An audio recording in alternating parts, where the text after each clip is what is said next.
Happy morning mga kumares, kumpares. Isa na namang click na pabaon sa inyong mga chikiting ang isi-share namin sa iyo. Kasama pa rin si Chef Raymar. Hi! Ang tawag dito ay, happy morning, ang tawag dito ay ham and cheese panini. Italian word yung panini. Ang ibig sabihin nun ay grilled sandwich na press. yun, yung flat kumbaga. Flat.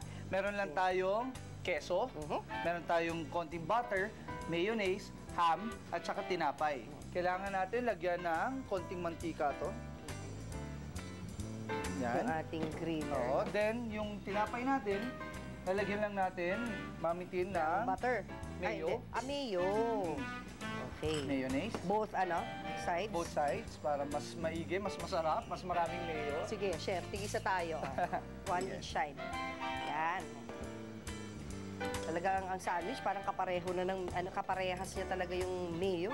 Partner talaga sila. Partner talaga. Lalo na sa pagka meron kang ham, meron kang keso.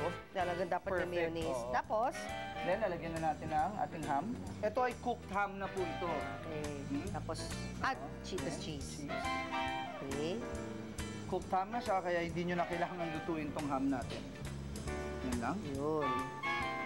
Then, lalagyan ngayon natin, kita nyo ha, nagsusmoke na siya, dahan ng mainit na siya. Lalagyan na natin siya ng konting mantikilya. Pag tinanong nyo, bakit lalagyan ng mantikilya?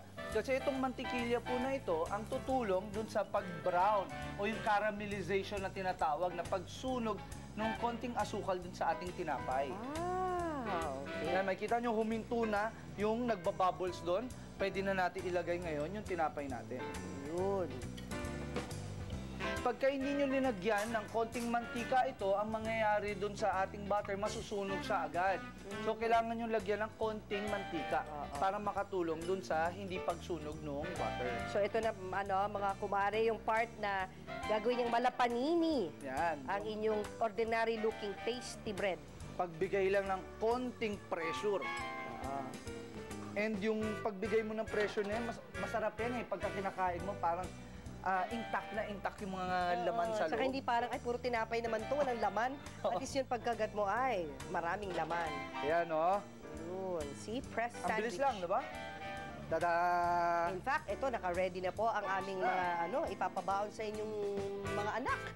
Ang ham and cheese panini.